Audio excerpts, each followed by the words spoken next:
This presentation contains depictions of violence and themes that may be disturbing to some viewers. Viewer discretion is advised. Imagine a prophecy delivered not in a whisper, but as a thunderclap from the heavens, aimed at the heart of a tyrant. A voice that declares with absolute certainty, the 8th child of your own sister will be the cause of your death. For King Kamsa, the most feared man in the kingdom of Mathura, this wasn't a myth or a fairy tale. It was a death sentence, and his response would unleash an age of darkness. This is not just the story of a hero's birth.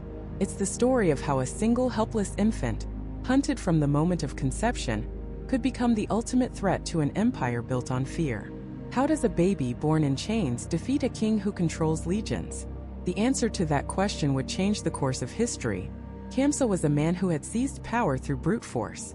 He had overthrown his own father, a benevolent king, and plunged the kingdom into an era of terror. He trusted no one, saw enemies in every shadow, and his paranoia was his greatest weapon. But this prophecy was different. It wasn't a rival army or a political conspiracy. It was a threat born from his own bloodline, a ticking clock he could not dismantle. His reaction was swift and merciless. He seized his sister, Devki, and her husband, Vasudeva, on their very wedding day. The blade of his sword was at her throat, ready to end the prophecy before it could even begin. But Vasudeva, a man of great courage, pleaded for his wife's life. He made a desperate bargain, a promise that would haunt him for years. He swore to deliver every single child born to them directly into Kamsa's hands. The king, seeing logic in this gruesome arrangement, agreed. He threw them both into the deepest, most secure dungeon in his fortress, a stone womb from which no child would escape. And so the horror began. One by one, Devki gave birth, a son. And as promised, Vasudeva, with a heart shattered into a million pieces, carried his own newborn child to the king. Kamsa, his eyes devoid of pity, took the infant and smashed its head against the stone walls of the prison. The first child was gone. Then came the second, the third, the fourth, fifth, and sixth. Each time the same ritual of unimaginable cruelty. Each time the dungeon echoed with the mother's silent screams. The kingdom held its breath, trapped in a cycle of birth and death, watching a tyrant wage war against the unborn. But the universe had already begun to conspire against him. As Devki conceived her 7th child, a miracle occurred. A divine intervention, a secret transfer of life. The embryo was mystically moved from Devki's womb to the womb of Rohini, Vasudeva's other wife, who was living in hiding far away in the pastoral village of Gokul. In the prison, it was declared a miscarriage. Kamsa for a moment felt a flicker of relief. The prophecy had been delayed, but he was merely a pawn in a much larger game, blind to the cosmic forces gathering against him. This child, who would be named Balrama, was the first piece moved on a celestial chessboard. The second was about to be born. When Devki conceived for the 8th time, the very atmosphere of the kingdom began to shift. A palpable energy filled the air. Kamsa, sensing the impending birth, doubled the guards. He shackled Devki and Vasudeva in heavy iron chains. He made the prison impenetrable. He was certain that this time there would be no escape. He would face his destiny head-on and crush it in his hands. On the night of the birth, a storm of impossible fury descended upon Mathura. The sky turned black, ripped open by lightning. Thunder shook the foundations of the palace. The wind howled like a grieving spirit. But inside the dungeon, a profound and supernatural calm took hold. As the child was born, a divine light filled the cell, so brilliant it was blinding. The baby wasn't crying. He was serene, his eyes holding the wisdom of the cosmos. And at that exact moment, every guard in the fortress fell into a deep, unshakable sleep. The iron chains, thick as a man's wrist, simply fell away from Devki and Vasudeva's limbs, dissolving as if they were made of dust. A voice, calm and powerful, echoed in Vasudeva's mind. Take this child to the village of Gokul. Exchange him with the daughter just born to Nanda and Yashoda. Do not delay. Vasudeva knew this was his only chance. Cradling his newborn son, Krishna, in a wicker basket, he walked out of the prison. The massive, bolted doors swung open on their own. The sleeping guards didn't stir. He stepped out into the raging storm, a lone father on an impossible mission. His path was blocked by the Yamuna River, which had swelled into a churning, violent torrent impossible to cross. But as Vasudeva stepped into the water, a miracle unfolded. The river, as if bowing to the child in the basket, parted, and from the depths rose a colossal multi-headed serpent, the great Shisha Naga. It spread its massive hoods over the basket, shielding the divine infant from the torrential rain, forming a living umbrella as Vasudeva walked across the riverbed. He reached Gokul, a village of cowherds, untouched by the city's tyranny. He found the house of Nanda, the village chief, and his wife Yashoda. Just as the voice had said, they were asleep, a newborn baby girl lying beside them. With tears streaming down his face, Vasudeva made the switch. He placed his son, Krishna, in Yashoda's arms and took her daughter. He then raced back across the river, the serpent and the storm receding as he went. He re-entered the prison, the doors closing silently behind him. He placed the baby girl next to Devki, and as he did, the iron chains reappeared on their wrists. The guards began to stir. It was as if nothing had ever happened, but then the baby began to cry. Her wails alerted the guards, who immediately ran to inform the king. Kamsa stormed into the dungeon, his eyes wild with a mix of fear and triumph. He had been waiting for this moment. He saw the infant and without a second thought, snatched her from Devki's arms. He ignored his sister's desperate pleas. He was ready to end the prophecy, to finally secure his reign. He raised the baby high, ready to dash her against the stone floor. But the infant slipped from his grasp. She didn't fall. She rose into the air, floating above him, bathed in an ethereal light. She transformed before his very eyes into a terrifying multi-armed goddess. Her voice was no longer that of a baby, but a thunderous echo that filled the entire prison. "You fool," she roared. "You think you can kill me? The one who is destined to kill you has already been born. He is safe, and your end is near." With that final chilling warning, she vanished. Kamsa stood frozen, trembling not with rage, but with pure unadulterated terror. He had failed. The prophecy was alive. His destroyer was somewhere out there, hidden, growing stronger with every breath. The hunt had just begun. The silence in the dungeon was louder than any scream. Kamsa, the tyrant of Mathura, the man who held life and death in his hands, was now a slave to a single terrifying thought. A child born to his own sister would be his end. The prophecy was no longer a vague threat whispered by sages. It was a living, breathing reality. He had been tricked. While he was busy smashing newborns against stone walls, his true nemesis had been spirited away. Paranoia is a poison that rots a king from the inside out. Kamsa's fear curdled into a monstrous rage. He summoned his most trusted advisors, their faces pale in the torchlight of his throne room. He didn't want counsel. He wanted instruments for his terror. His decree was simple and utterly horrific. Every single newborn male infant in every town, in every village under his dominion, was to be eliminated. No exceptions. No questions. A wave of darkness was about to be unleashed, a tide of grief commanded by one man's fear of death. His spies and demons, the foulest beings from the darkest corners of the realm, were given their marching orders. Find the child. Find the 8th son of Devki. But miles away, across the churning waters of the Yamuna River, a different world was waking up. The village of Gokul was a place untouched by the iron fist of Mathura. Here life moved to the rhythm of the cows and the changing seasons. It was a community of herders, simple people whose wealth was measured in milk, butter, and the laughter of their children. And on this particular morning, the village was erupting with a joy it had never known. Nanda, the village chief, and his wife Yashoda had a new son. The whole village celebrated as if the child belonged to all of them. They didn't know the story of the storm, or the secret exchange in the dead of night. All they knew was that their beloved leader and his wife, who had longed for a child for so many years, were finally blessed. And this baby was different. His skin had a unique dark bluish hue, like a rain cloud filled with promise. His eyes held a depth that seemed to understand everything they saw. When he smiled, it felt like the sun breaking through the clouds. The village of Gokul was bathed in a new kind of light, a love so pure it seemed to hum in the very air. While Kamsa was dispatching monsters, Yashoda was cooing over her son, whom they named Krishna. She would cradle him, mesmerized by the tiny fingers that would curl around her own. She saw only her child, a perfect, beautiful baby boy. She couldn't see the cosmic destiny swirling around him. She couldn't know that this tiny helpless infant was the very reason a king was tearing his kingdom apart. But Kamsa's reach was long, and his fear was a relentless engine. He summoned his most terrifying agent, a demoness named Put-Anna. Put-Anna was a shapeshifter, a master of deception.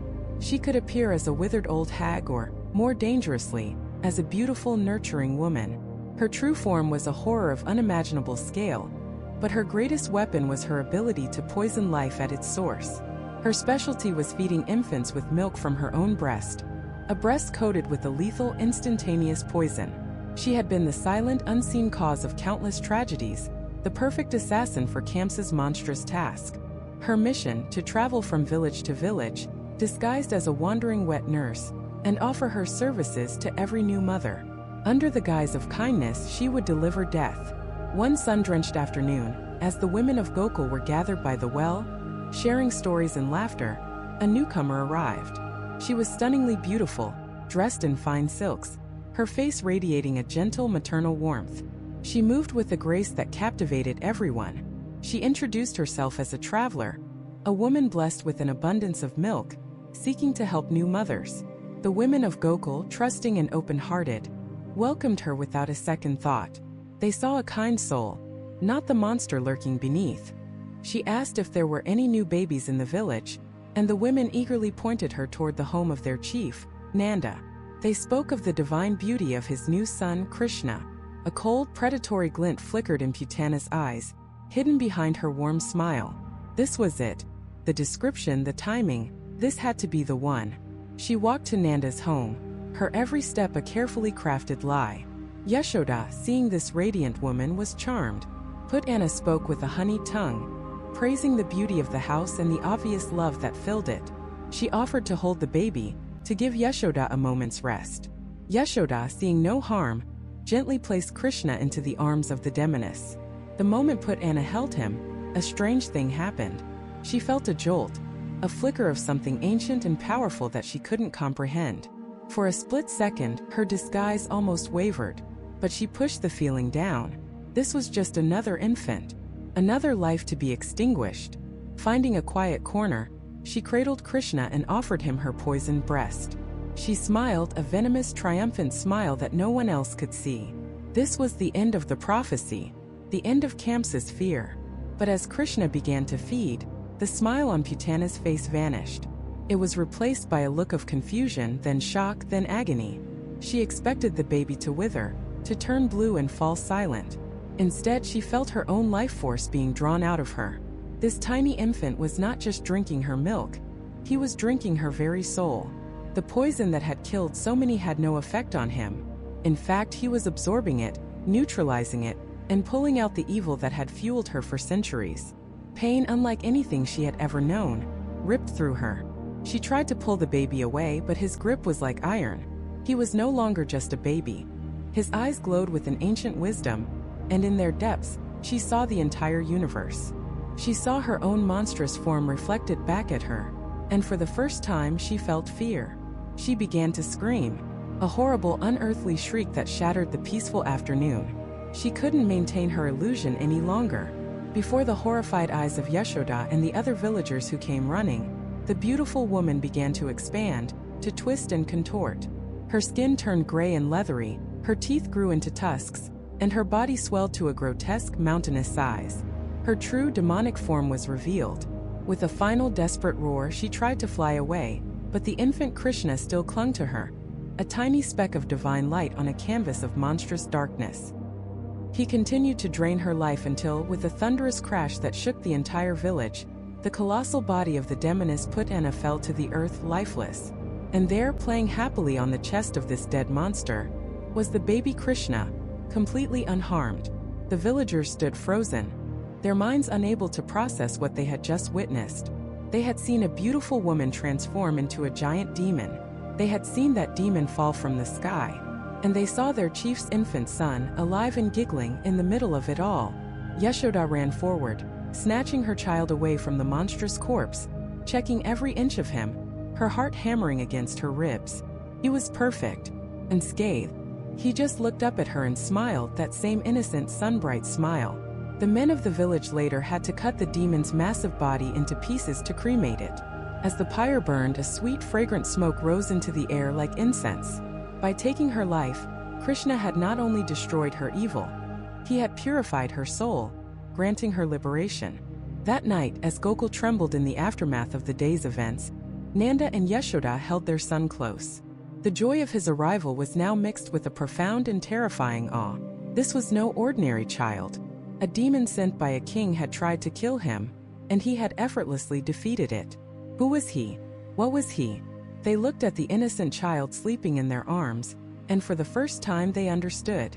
They weren't just raising a son, they were guardians of a divine mystery, a power so immense it had chosen their humble home as its cradle. And they knew with a certainty that chilled them to the bone, that this was only the beginning. More of Kamsa's horrors would surely come.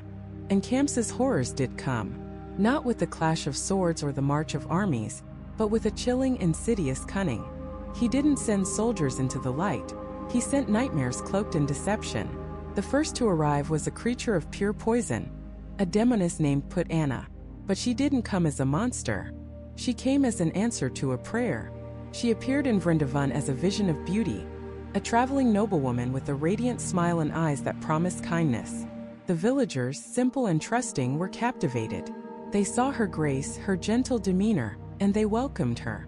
She moved through the village, cooing over newborns, offering blessings, her every step a carefully crafted lie. Her true mission was singular and monstrous, to find the infant Krishna and feed him from her breast, which she had coated with a lethal, fast-acting poison. She finally reached the home of Nanda and Yashoda. Yashoda, holding her precious child, was hesitant at first. A mother's instinct is a powerful, primal thing. A flicker of doubt, a shadow in the beautiful stranger's eyes. But Putana was a master of her craft. She spoke of celestial blessings, of how honored she was to see such a divine-looking child. She disarmed Yashoda with flattery and feigned piety, until finally, overwhelmed by social pressure and the woman's apparent grace, Yashoda allowed her to hold Krishna. Putana smiled, a victor's smile disguised as affection. She lifted the baby to her breast. The villagers watched, enchanted. This was it, the end of the prophecy, the death of a god before he could even walk. The poison, so potent it could kill the strongest of men in an instant, touched his lips. And then the impossible happened. The baby Krishna began to nurse. But he wasn't just drinking milk. With an otherworldly strength, he began to draw the very life force out of the demoness. Putana's smile faltered, replaced by a twitch of confusion, then a grimace of pain. The pain intensified, becoming unbearable agony. She tried to pull the infant away, but his grip was like iron. He was no longer a helpless baby. He was an anchor, pulling her down into an abyss of her own making. Her beautiful disguise began to melt away. The villagers gasped in horror as her skin turned ashen, her features twisted, and her body began to expand, cracking and groaning as it reverted to its true monstrous form. She screamed, a sound that ripped through the peaceful village, a sound of pure terror and disbelief. With a final, convulsive shudder, she fell to the ground, dead. Her gigantic, hideous body stretched for miles. A mountain of evil laid low. And there, playing on her chest, completely unharmed, was the infant Krishna, looking up at his mother with a curious, innocent smile. The people of Vrindavan were frozen.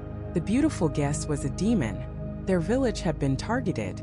But their child, their little Krishna, had not only survived, he had been the cause of the monster's demise. Nanda and Yashoda rushed to him, checking every inch of his body, their hearts pounding with a mixture of terror and overwhelming relief.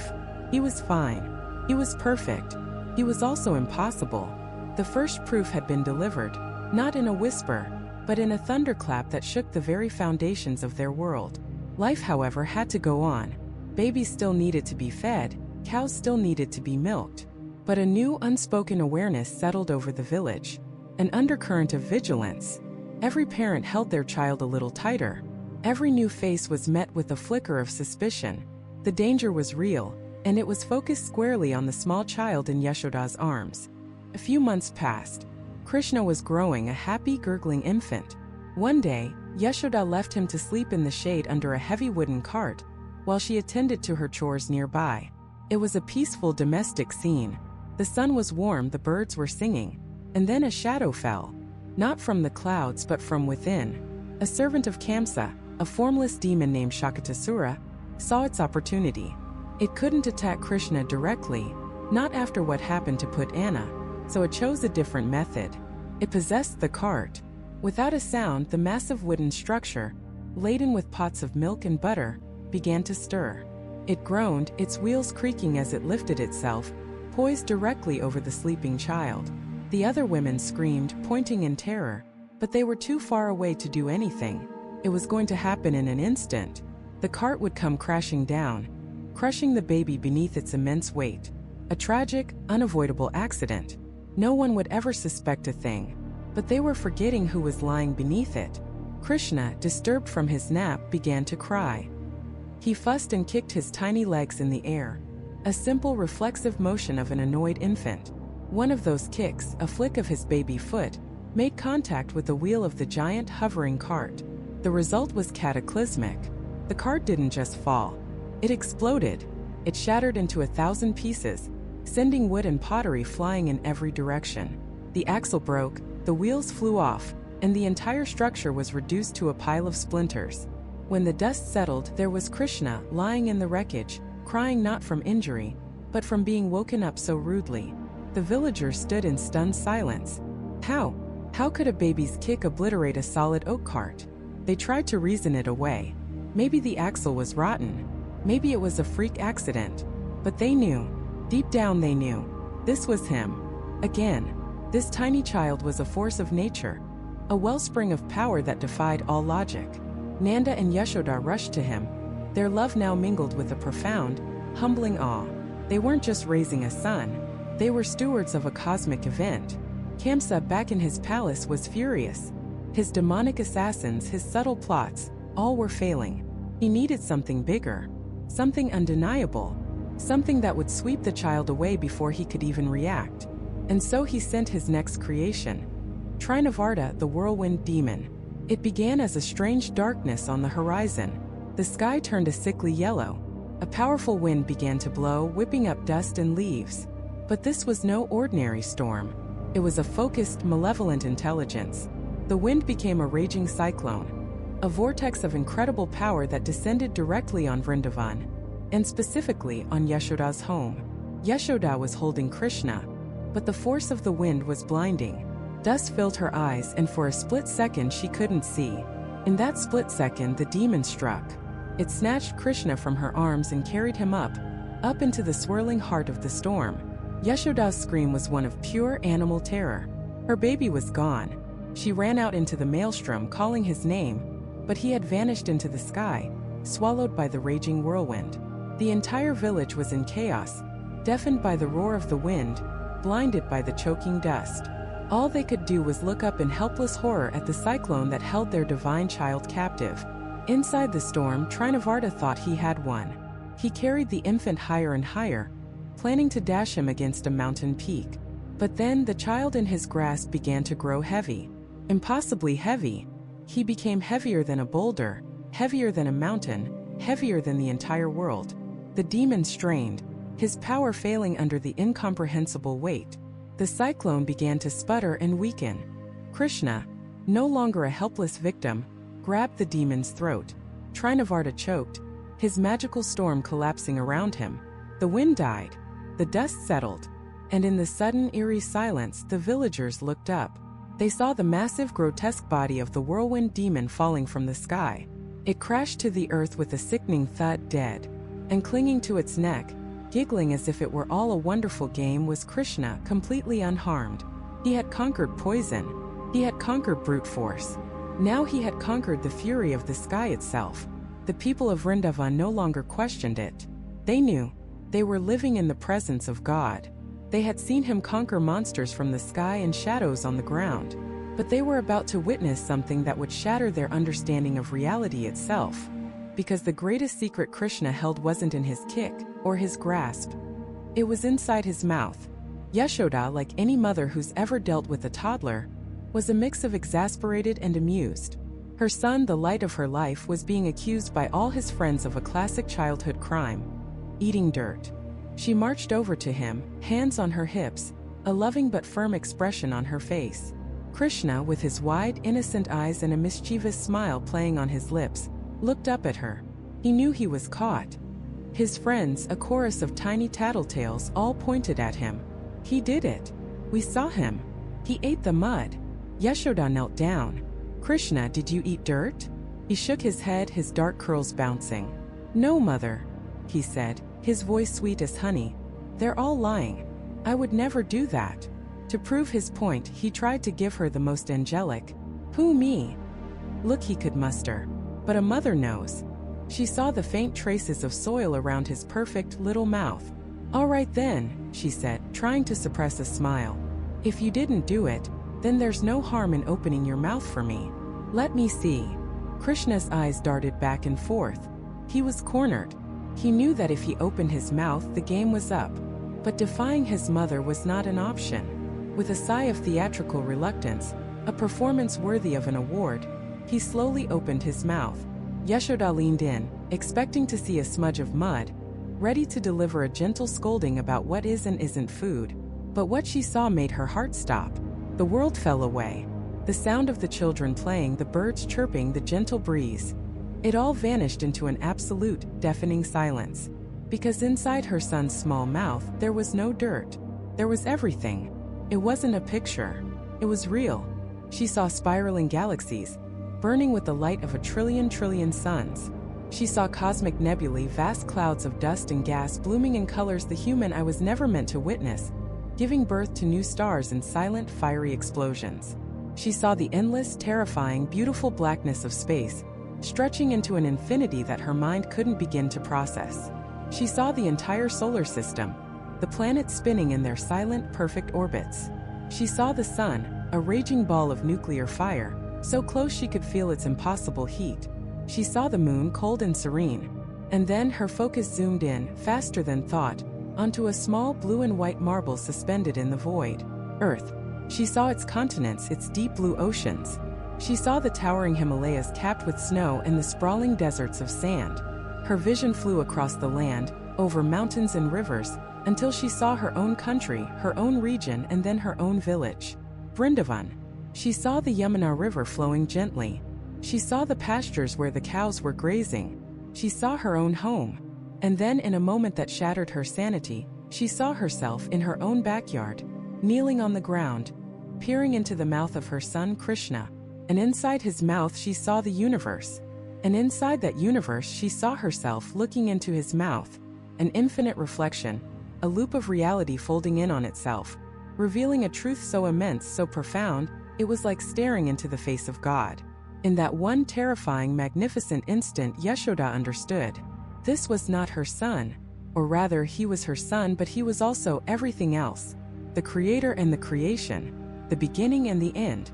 The very fabric of existence was playing in her backyard and getting into trouble for eating dirt. The sheer scale of it was too much. Her mind, the mind of a mortal, a loving mother, simply broke. She collapsed, her body trembling, her eyes wide with an awe that bordered on madness. Seeing his mother's state, the little boy's expression changed. The mischief vanished, replaced by an ancient, deep compassion. He closed his mouth. The vision was gone.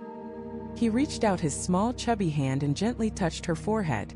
And in that touch, a veil of divine illusion of Maya descended upon her. The memory of the galaxies, the vision of infinity, the soul-crushing weight of cosmic truth, it all faded away. It became like a strange, half-forgotten dream. Her mind cleared. She looked at Krishna, who was now just her little boy again, looking up at her with a slightly worried expression. The only thought in her head was the one she'd had a minute ago. "You naughty boy," she said, her voice filled with nothing but a mother's love. "Don't you ever eat dirt again." She picked him up, hugged him tight, and carried him inside. The greatest secret in the universe once again safe behind the smile of a child. Krishna wanted a mother, not a worshipper. He craved the simple, unconditional love of Yashoda, not her fearful reverence. And so he allowed her to forget so he could remain her son. As years passed, Krishna grew from a toddler into a young boy. His divine nature didn't always manifest in such reality-bending ways. More often, It showed up in his incredible wisdom and his uncanny ability to see right to the heart of any matter. One year, the entire village of Vrindavan was bustling with activity. It was time for the annual festival to honor Lord Indra, the king of the gods, the deity who controlled the rains and the weather. For generations, they had performed this ritual.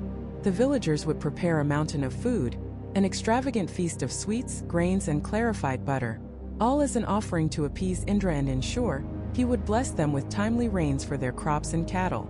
Krishna, watching the preparations, approached his father, Nanda, the village elder. He was no longer the toddler who ate dirt. He was a sharp, charismatic boy whose questions often made the adults pause and think. "Father," he asked, his voice clear and confident, "why are we going to all this trouble for Indra?" Nanda smiled. "Because son, Indra gives us the rain. Without rain there are no crops. The cows have no grass. We would all starve. We honor him so he will continue to bless us." Krishna listened, then shook his head. "But the clouds give rain. That is their nature. Indra doesn't own the rain any more than we own the air we breathe. He is simply a functionary performing his duty. Our success comes from our own karma, our own actions. We work hard in the fields. We tend to our cattle. That is what brings us prosperity." He then pointed towards the massive hill that loomed over their village. "Look," he said, his voice ringing with passion. "It is the Govardhan hill that truly sustains us. The hill gives our cows the best grass. Its forests give us wood for our homes and herbs for medicine. Its streams give us fresh, clean water. Everything we truly need, everything that directly supports our life, comes from this mountain and our hard work. If we are to worship anything, shouldn't we worship what is right here, what truly and directly provides for us?" The villagers who had gathered around to listen were stunned into silence. What the boy said was radical, but it made a strange kind of sense. They had always worshipped a distant, unseen God out of fear and tradition. Krishna was proposing they offer gratitude to the tangible, living nature that was right in front of them. It was a revolutionary shift from superstition to a philosophy of practical, environmental reverence. Nanda, swayed by his son's powerful logic and undeniable charisma, agreed. The elders, though nervous about angering a powerful god, couldn't argue with the boy's reasoning. The decision was made. The great offering, all the food and devotion, would be redirected. They would not worship Indra. They would worship the Govardhan hill. High above, in his celestial palace, Indra watched. And he was enraged. His pride, his divine ego was wounded to the core. A bunch of simple cowherds, led by a mere child, had dared to scorn him. They would learn the consequences of their arrogance. They would be reminded of who controlled the skies. He summoned his most powerful storm clouds, the Samvartaka, clouds normally reserved for the dissolution of the cosmos. He pointed them towards Vrindavan and unleashed his full fury. The sky turned from blue to a bruised, terrifying black in an instant. The wind began to howl, not like a storm but like a predator. Then came the rain. It wasn't rain, it was a deluge, a vertical ocean falling from the sky. The drops were as thick as ropes, hitting the ground with the force of stones. Lightning didn't just flash. It tore the sky apart, and the thunder that followed was a continuous, earth-shattering roar that shook the very bones of every man, woman, and child. The Yamuna River swelled, bursting its banks. Flash floods tore through the pastures, sweeping away everything in their path. The village was being erased. The people screamed in terror, their homes dissolving around them. This wasn't a storm. It was an execution. They ran, splashing through the rising water, towards the one person who had led them to this fate. They surrounded Krishna, their faces masks of pure fear and accusation. "Krishna, we listened to you, and now Indra is destroying us all. What have you done?" Amidst the chaos, the howling wind, and the apocalyptic rain, Krishna was an island of perfect calm. He looked at their terrified faces, his own filled not with fear, but with a serene and absolute confidence. He gave them a reassuring smile. Then he turned and walked towards the Govardhan hill. As the villagers watched in disbelief, the small boy walked to the base of the great mountain. He bent down, and with the effortless grace of a child picking a flower, he placed his hand under the massive rock ledge, and then he lifted. He lifted the entire mountain, all of its forests, rocks, and waterfalls, into the air, holding it aloft on the little finger of his left hand. The villagers of Vrindavan stared, their minds unable to process what their eyes were seeing. One moment they were facing annihilation. A sky turned to black water, ready to drown their world. The next, the sky was gone, replaced by the ancient, mossy underside of Govardhan Hill. And holding it all up, sheltering every man, woman, child and cow, was a 7-year-old boy. He wasn't straining. He wasn't gritting his teeth. He was smiling, his eyes twinkling as if this were just another one of his games. He'd made an umbrella made of a mountain. For a moment, there was only the sound of the torrential rain hammering against the rock roof above them, a deafening drumbeat that spoke of the fury they had escaped. Then a child, too young to understand the impossibility of it all, laughed, and that single pure sound broke the spell of disbelief. A collective gasp rippled through the crowd, followed by cries of wonder and relief. They rushed forward, crowding under the impossible sanctuary, their fear melting away into pure, unadulterated awe. They looked at the boy, their Krishna, and saw not just the playful child they loved, but something more, something limitless. Above in the celestial realms, Indra, the king of the gods and lord of thunder, watched in disbelief. His rage intensified. This was not just defiance. This was an insult. A mortal child mocking his divine authority. He had unleashed a storm meant to wipe a kingdom off the map, and this boy was using it as a backdrop for a magic trick. He would not be upstaged. He summoned the Samvartaka, the clouds of cosmic dissolution, the very same clouds meant to flood the universe at the end of an age. He commanded them to focus their apocalyptic power on this one tiny spot on Earth. The storm that followed was no longer a storm. It was a war. The rain didn't fall. It descended in solid sheets like a liquid wall. The wind didn't howl. It shrieked, tearing at the mountain, trying to rip it from Krishna's finger. Lightning, no longer just streaks in the sky, became a cage of pure energy, striking the peak of Govardhan 1,000 times a second. The ground shook with the constant, rolling thunder, a sound so deep and violent it felt like the planet itself was being broken apart. Indra was throwing the full arsenal of heaven at one small boy. But under the mountain there was peace. The terrifying symphony of destruction outside was muted, a distant rumble. The space was vast, and Krishna, standing at the center, was the pillar of their new world. He looked at his people, their faces still pale with fright, and he knew they needed more than just a roof over their heads. They needed their lives back. So, with his flute he began to play. A melody sweet and clear cut through the gloom. It spoke of sunshine, of green pastures, and of peaceful days. The cows, hearing the familiar tune, settled down and began to chew their cud. The children, drawn by the music, forgot their fear and started to play. The women began to chat, the men to share stories. Life impossibly went on. For 7 days and 7 nights, the village of Vrindavan lived under Govardhan Hill. They shared their food, they sang songs, they tended to their cattle, and they slept safe and warm, while the apocalypse raged just a few feet above their heads. And all the while Krishna stood. He didn't eat, he didn't sleep, he didn't even shift his weight. The entire weight of a mountain being assaulted by a god, rested on the tip of his little finger, and he bore it with the serene, easy smile of a child watching a puppet show. He was their shelter, their anchor, their undeniable proof that they were safe. Up in his storm-racked palace, Indra was beginning to feel a different kind of cold, the cold of dread.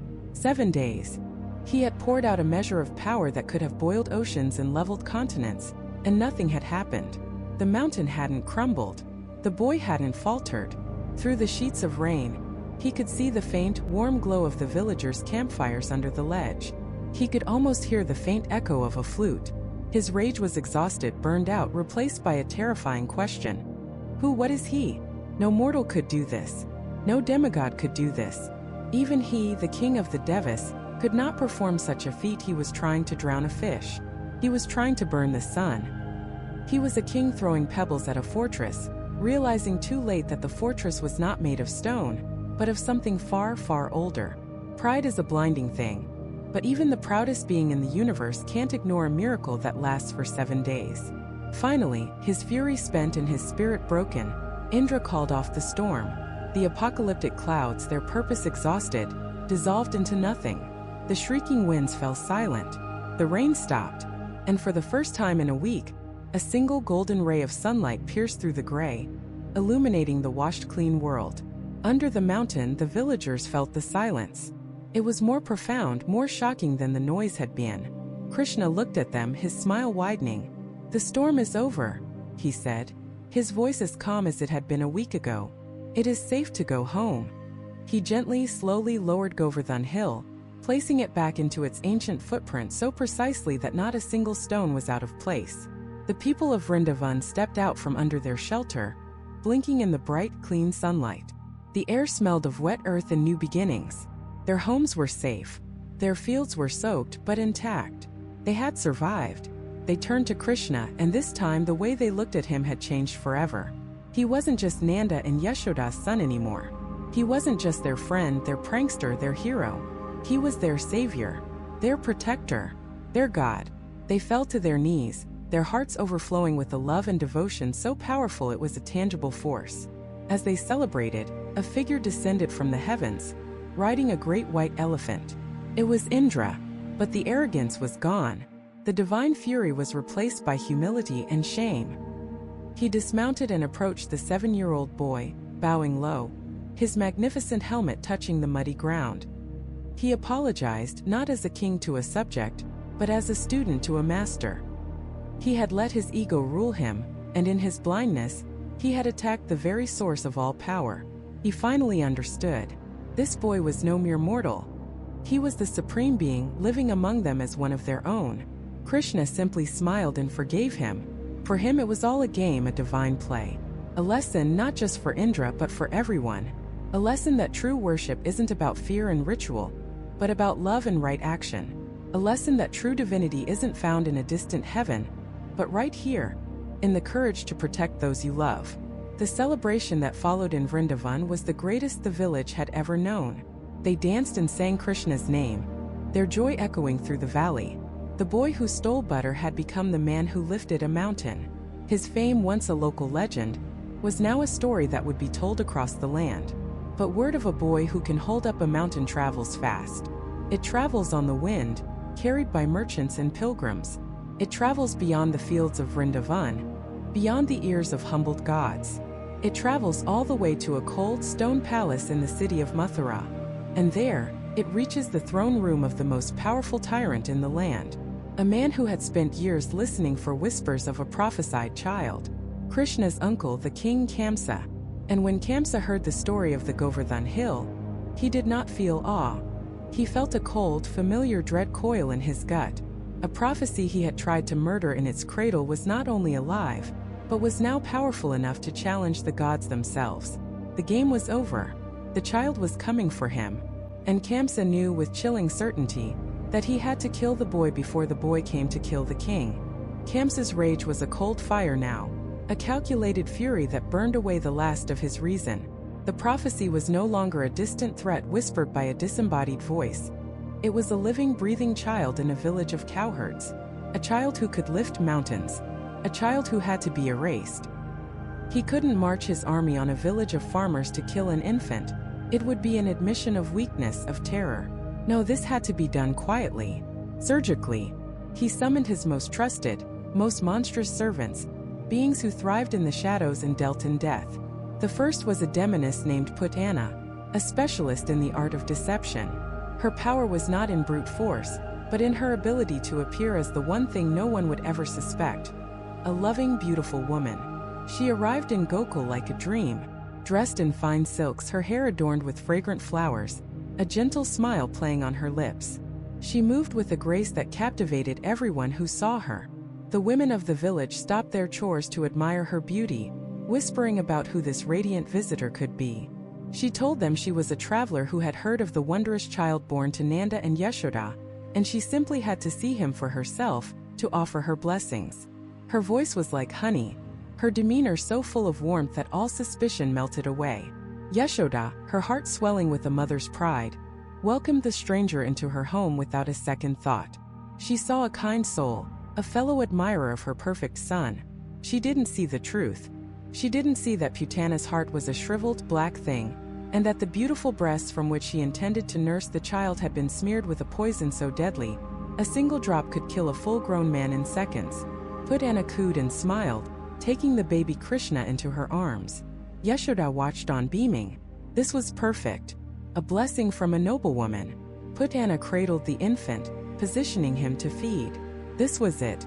The moment of victory. The end of the prophecy. The end of Kamsa's fear. She held him to her chest, and the child began to nurse.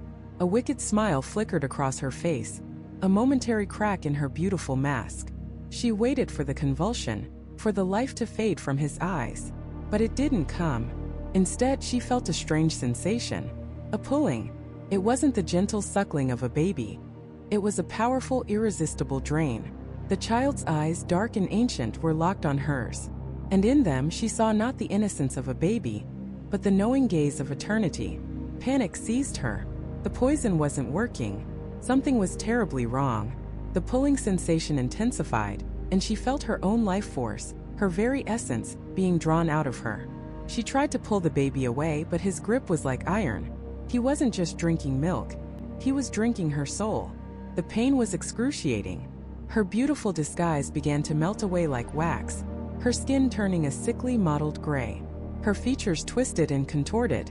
She screamed, a sound that was no longer human, a horrifying shriek that ripped through the peaceful village.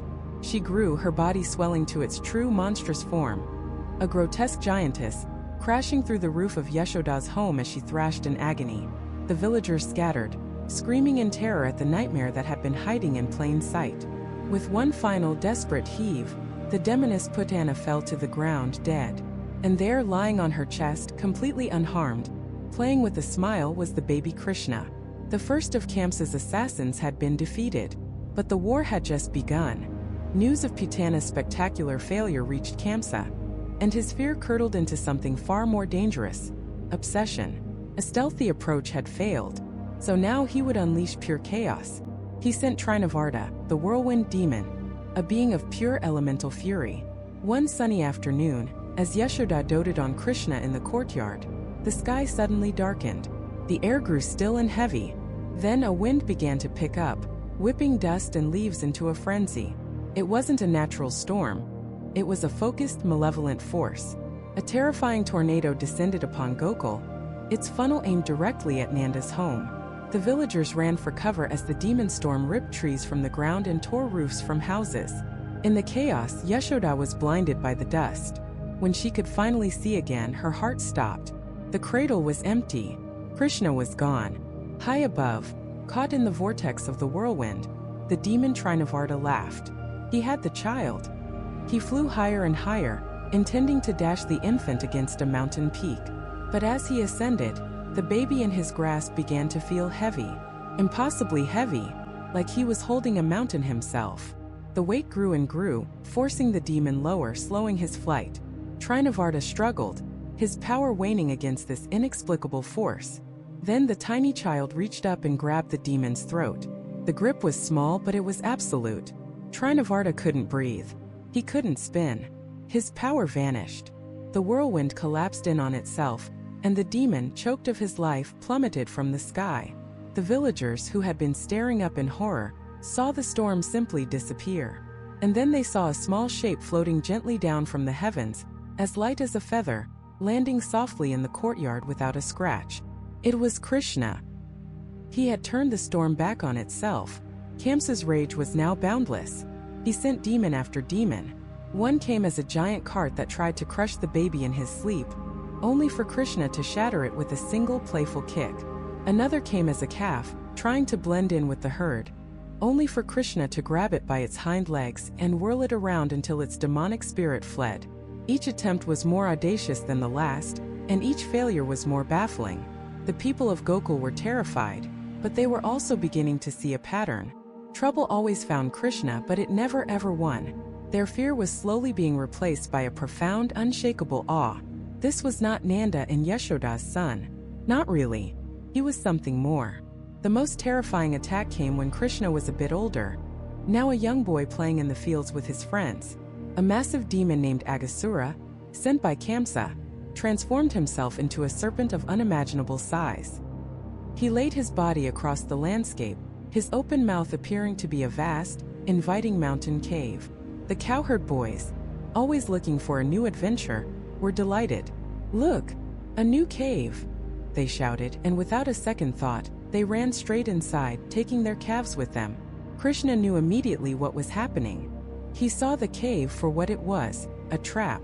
He watched as the last of his friends disappeared into the darkness. The serpent's mouth began to close. Krishna didn't hesitate. He calmly walked right into the serpent's gaping maw. As soon as he was inside, Aghasura snapped his jaws shut, plunging the world into darkness. He had done it. He had swallowed the boy god and all his friends. He began to squeeze to digest his divine meal. But inside, Krishna began to grow. He expanded his body, becoming larger and larger. The serpent demon felt an immense pressure building from within. He strained, his scales creaking, his ribs groaning. The pressure was unbearable. He couldn't contain the infinite power growing inside him. With a deafening explosion that echoed for miles, the great serpent Aghasura burst apart from the inside out. The light flooded back in, and Krishna walked out, completely unharmed, followed by all of his friends and their calves, who were dazed but perfectly safe. They hadn't even realized the danger they were in. To them, it had just been a strange, dark game. Back in his palace in Mathura, Kamsa heard the news. A whirlwind defeated, a living cart shattered, a giant serpent literally blown up from the inside. His supernatural hitmen, his most feared weapons, were being treated like playthings by a child in a cowherding village. The boy was toying with him, humiliating him. Kamsa realized that sending these monsters one by one was a fool's errand. It was like trying to put out a forest fire with a cup of water. He needed a new strategy. He couldn't bring the fight to the child in secret anymore. He would have to lure the child to him. He would build an arena, a stage for a final public confrontation. He would stack the deck so high, rig the game so completely that not even a god could win. His next move wouldn't be an assassination. It would be a festival of death. Kamsa's plan was a masterpiece of malevolent architecture. He called it the Danur Yaga, the Festival of the Bow. It would be a grand spectacle, a celebration drawing people from every corner of the kingdom. He sent out invitations on scrolls of the finest parchment, promising feasts, games, and a display of martial prowess the likes of which the world had never seen. But beneath the veneer of celebration, every detail was engineered for one purpose: the annihilation of Krishna and Balrama.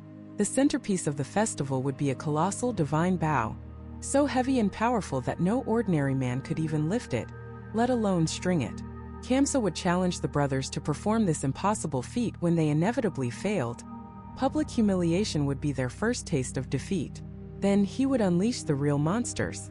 An elephant, Kuvalayapida, a beast driven mad and trained to kill, would be stationed at the entrance of the wrestling arena, instructed to crush the boys the moment they entered. And if, by some miracle, they survived the elephant, they would face the true main event. In the ring waiting for them would be Shanura and Mushtaka, his two greatest wrestlers. They were not men. They were mountains of muscle and malice, killers who had crushed the life out of countless opponents for the king's sport. To deliver this gilded invitation, this death warrant disguised as a party, Kamsa chose his most trusted minister, Akrura. It was a calculated choice. Akrura was a man of integrity, a man the Yadava clan would trust. But Kamsa had miscalculated. He knew of Akrura's loyalty to the throne, but he was blind to the deeper loyalty that lay hidden in the man's heart. For years, Akrura had heard the stories from Vrindavan. He had heard of the child who lifted a mountain, who danced on the head of a serpent, who filled the entire village with a love so profound it bordered on madness. In secret, Akrura was a devotee of this boy. And now, his king was ordering him to be the instrument of that boy's death. Akrura's journey to Vrindavan was a torment. With every turn of his chariot's wheels, his heart was torn in two.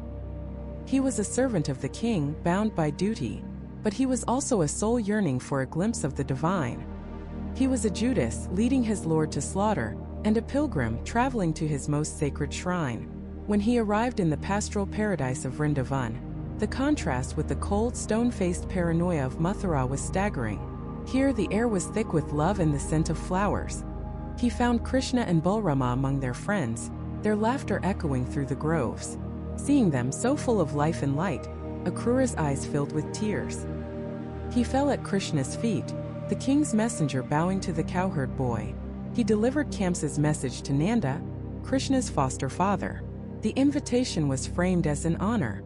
The great King Kamsa had heard of the boy's incredible strength and wished to welcome his nephews to the capital for the grand festival. Nanda's chest swelled with pride. His sons recognized by the king. The other cowherds cheered. This was a great moment for their village. But a cold dread silenced the celebration. The mothers, Yashoda chief among them, felt a primal fear grip their hearts. They knew Kamsa. They knew his history, his prophecy, his relentless attempts on Krishna's life. This invitation was not an olive branch. It was the shadow of a vulture. The news spread through Vrindavan like a fire, and the entire village was plunged into a sea of sorrow. The gopis, the cowherd girls whose hearts beat only for Krishna, were inconsolable. Their world, which was a world of joyful dances, stolen butter, and flute music in the moonlight, was about to end. The morning of the departure was a scene of unbearable heartbreak. The chariot stood ready, a dark omen of the world beyond their paradise. Yashoda clung to Krishna, her tears soaking his shoulder, begging him not to go. Nanda stood by, his pride from the day before now a hollow ache in his chest. But it was the gopis who truly tried to stop destiny. They surrounded the chariot, forming a human wall. They pleaded with Akrura, they begged Krishna. Everything outside Vrindavan is a lie, they cried. The cities are full of deceit. Your king is a tyrant. Stay here. Stay with us. Don't leave your home. Their love was so powerful, so absolute, it threatened to stop time itself. Krishna looked at each of them, his gaze full of a love as deep as theirs, but also a sadness, a resignation to the path he had to walk. He couldn't explain his divine purpose. He couldn't tell them that this idyllic life was just the first chapter of a much larger, more cosmic story. He could only offer them a promise. I will return, he said.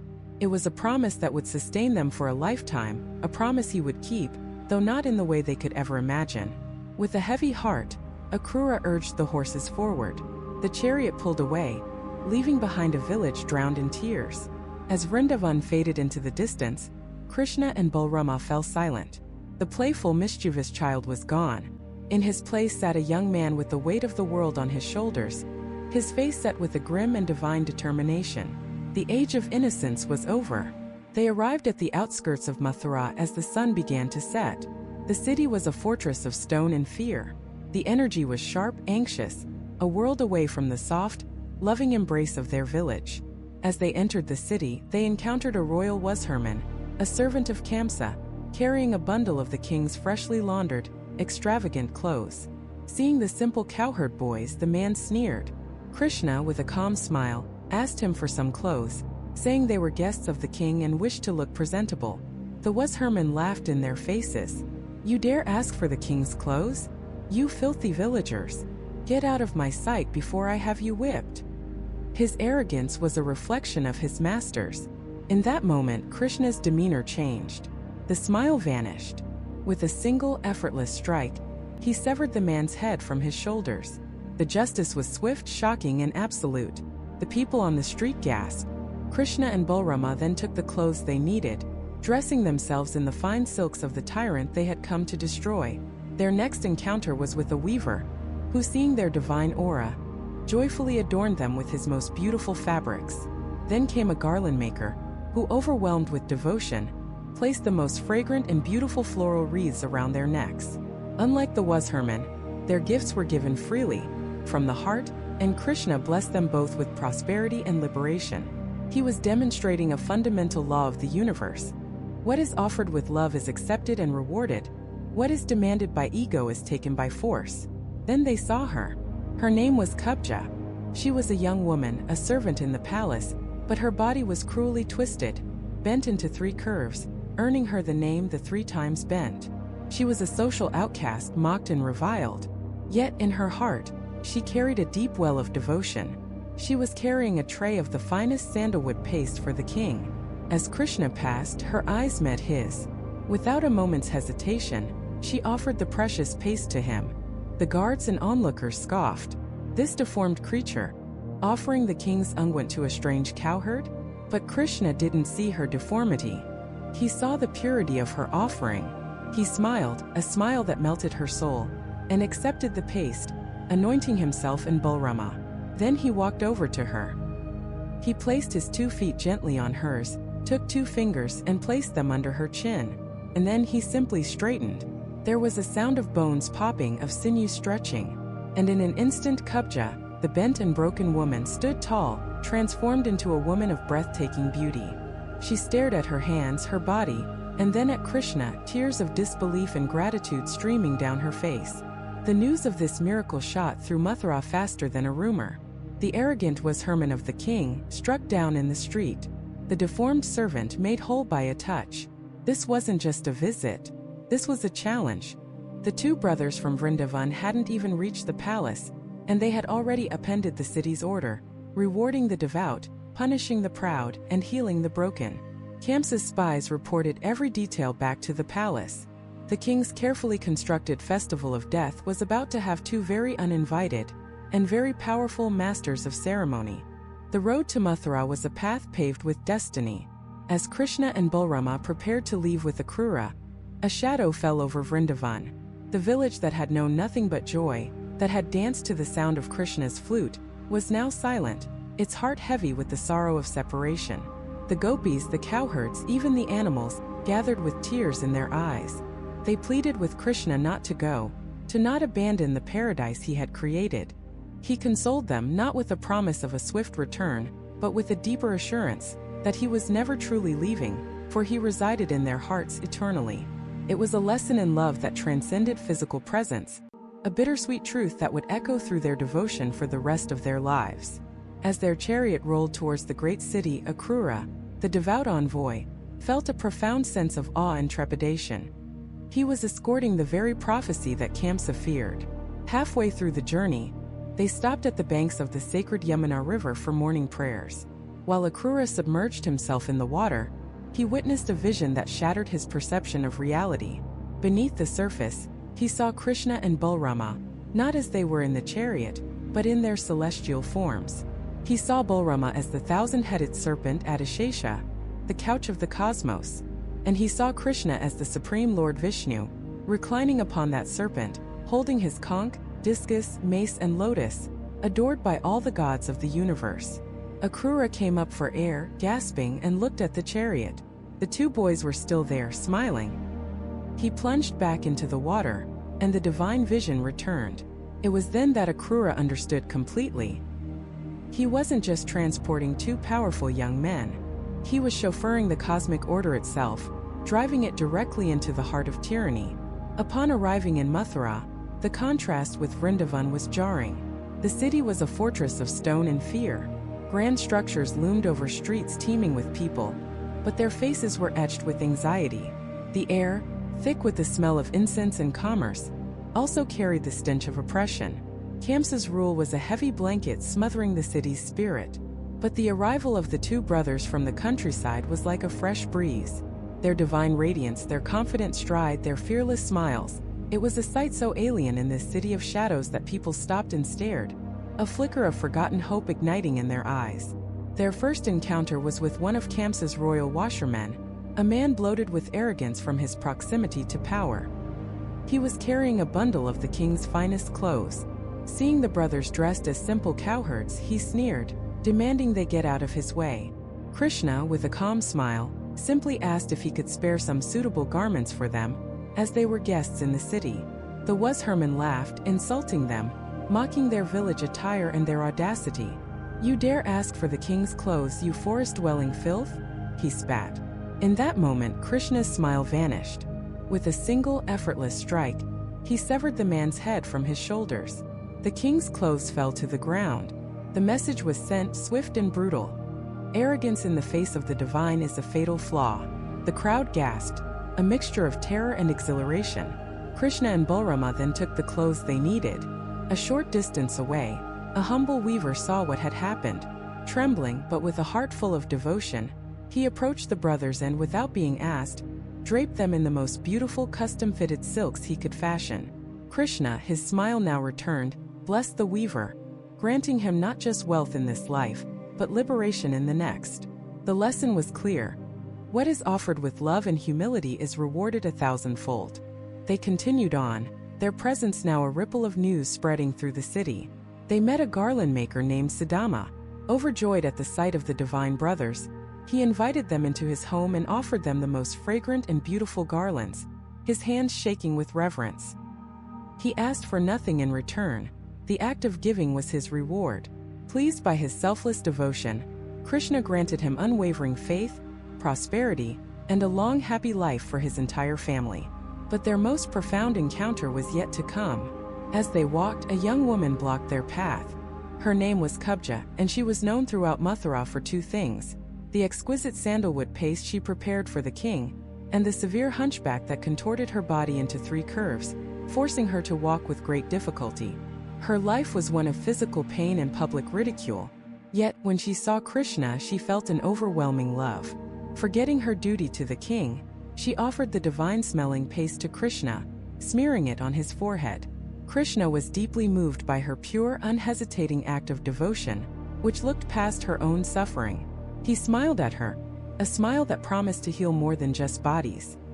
He placed two fingers under her chin, gently lifting her head, while pressing down on her feet with his toe, and then he straightened. In a single fluid motion, the knots in her spine unraveled. Her bones realigned. Kubja, the hunchbacked woman, stood tall and straight for the first time in her life, transformed into a woman of breathtaking beauty. But the real transformation was internal.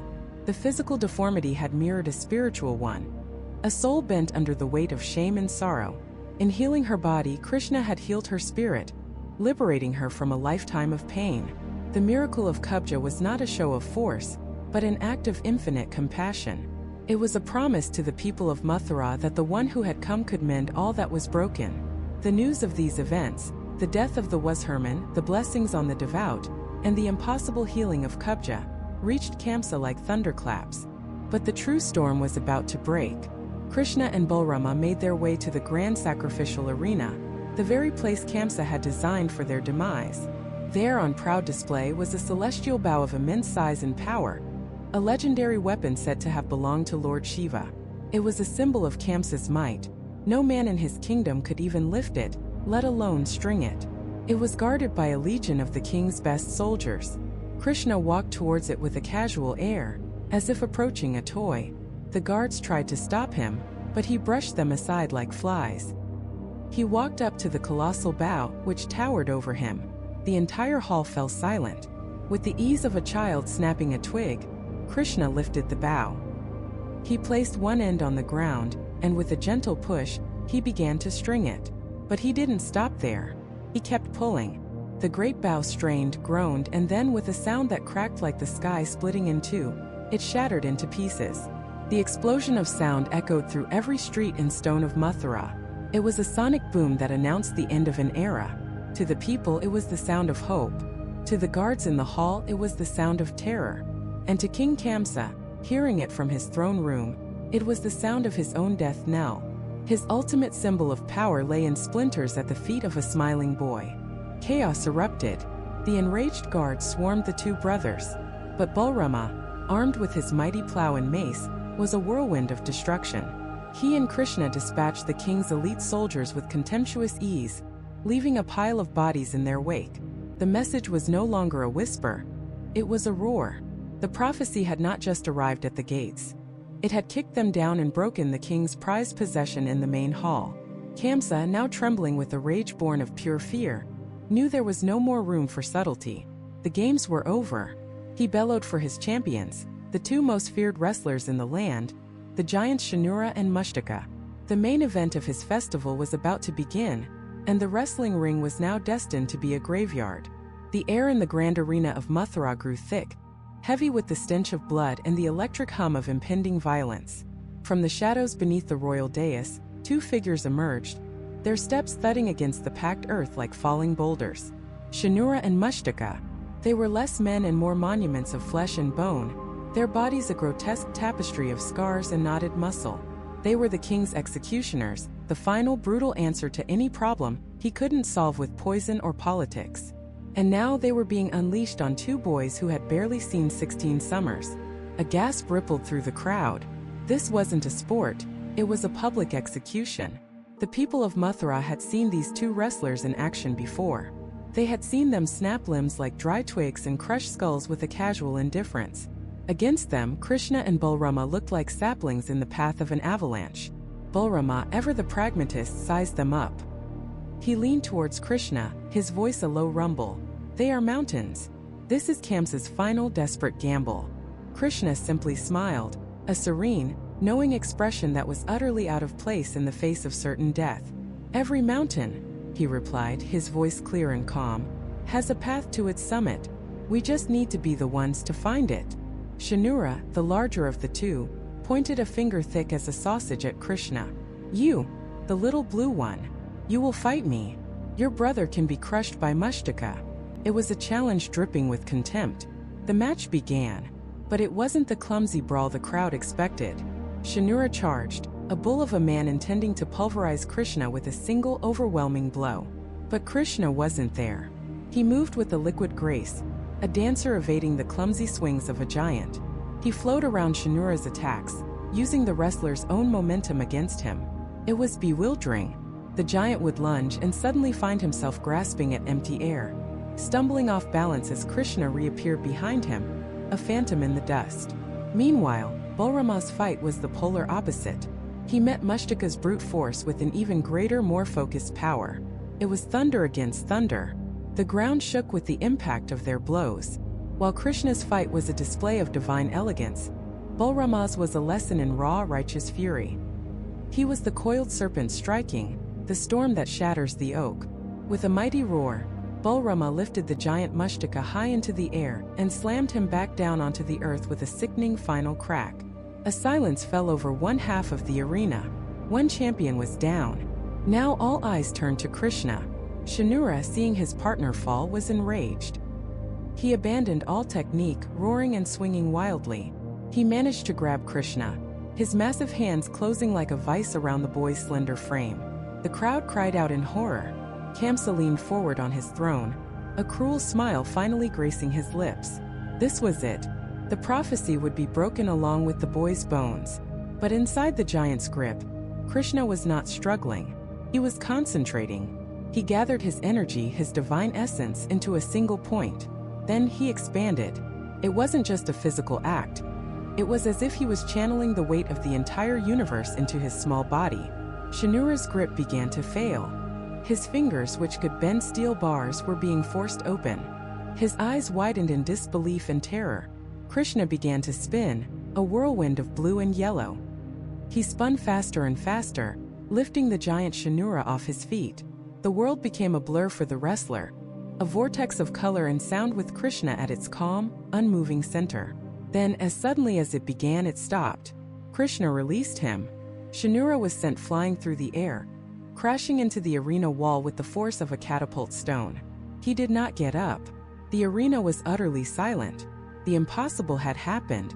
The king's two invincible champions, the twin pillars of his brutal regime, had been defeated by two boys. On his throne, Kamsa's face was a mask of pure, undiluted terror. The blood drained from it, leaving a pasty gray pallor. The prophecy his father had heard, the one he had spent his entire life trying to outrun, was now standing before him, covered in dust and sweat. The eighth child of Devki had come.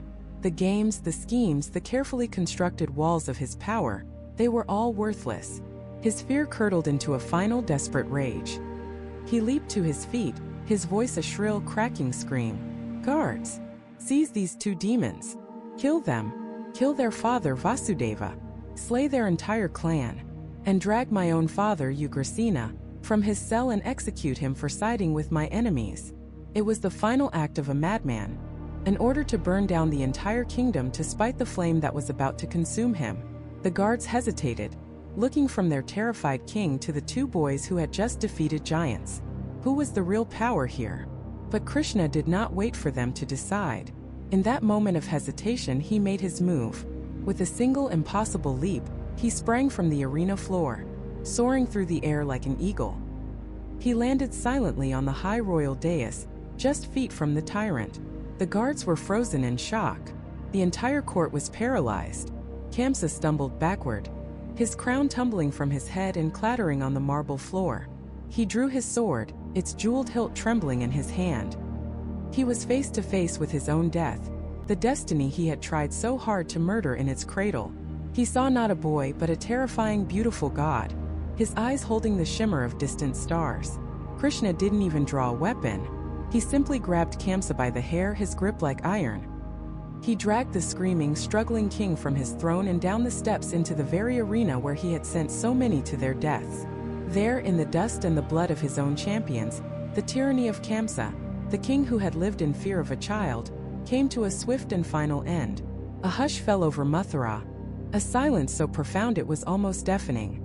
The people stared, unable to process what they had just witnessed. The reign of terror was over. The monster was dead. But Krishna's work was not finished. He and Balrama walked away from the arena, leaving the chaos behind them. They made their way deep into the palace, down into the stinking, lightless dungeons. They came to a cell, its iron door rusted and heavy.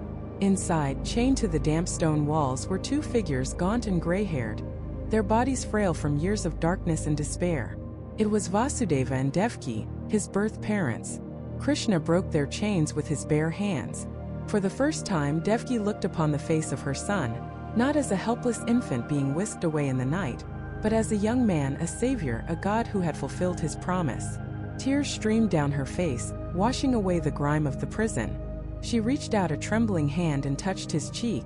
They had spent 16 years praying to a divine protector, a distant lord who would one day save them. But now, as they looked at Krishna and Balrama, they didn't see gods. They saw their sons.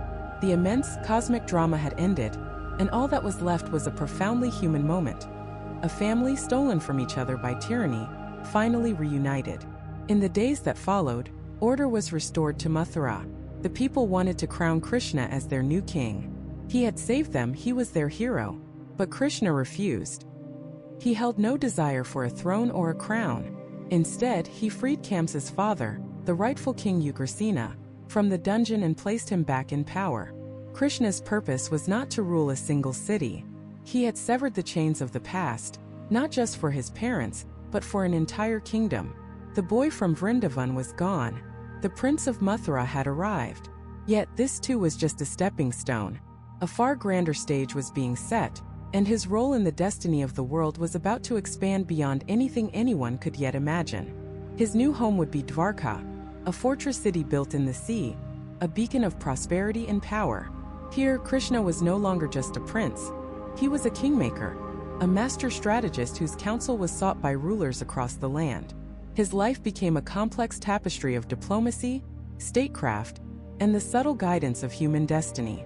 And at the heart of this new chapter were his cousins, the 5 Pandava brothers, righteous princes who had been cheated out of their kingdom by their own family, the Kauravas.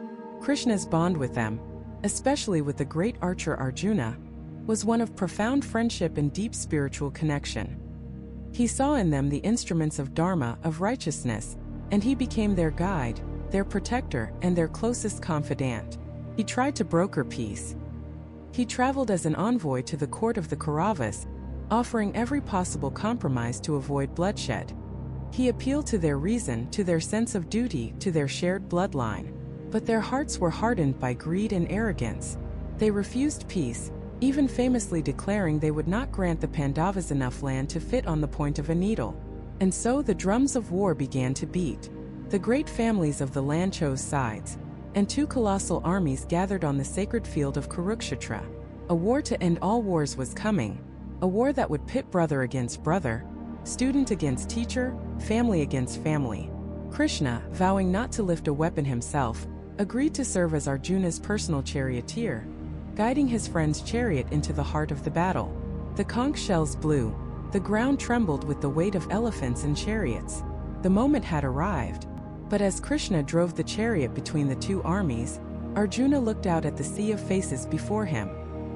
He saw his granduncle, the man who had bounced him on his knee as a child. He saw his revered teacher, the man who taught him how to hold a bow. He saw cousins, friends, and relatives all poised to kill and be killed. And in that moment, the greatest warrior of his age broke. His bow slipped from his trembling hands. His body shook, and his mind was flooded with a tidal wave of grief and despair. "Krishna," he whispered, his voice choked with anguish, "I cannot do this. What victory is worth the slaughter of my own kin? I see no good in this." I would rather die myself than be responsible for this destruction. I will not fight." Arjuna, the hero, was paralyzed by his own humanity, caught in the ultimate moral crisis. And it was here, on a battlefield with two armies waiting for the signal to attack, that Krishna ceased to be just a friend, a prince, or a strategist. He became the divine teacher.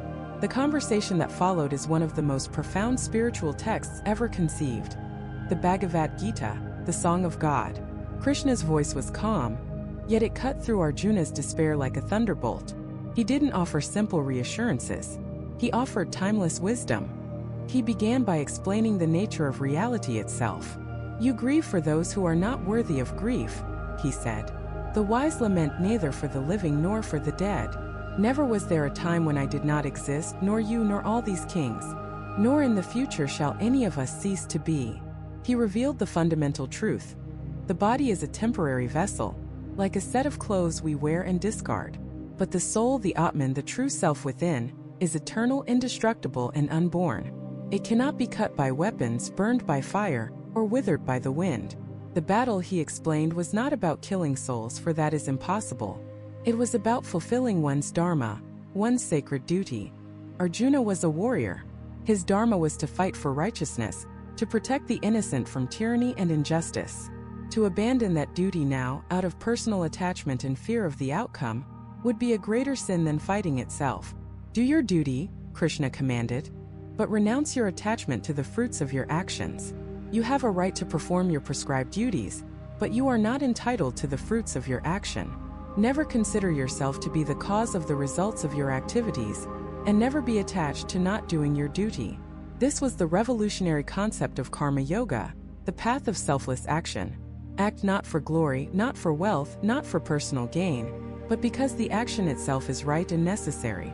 Dedicate your work to a higher purpose, and you will be freed from the chains of consequence, from the anxiety of success and the fear of failure. As he spoke, Krishna's form began to change. He revealed to Arjuna his Vishwarupa, his universal form.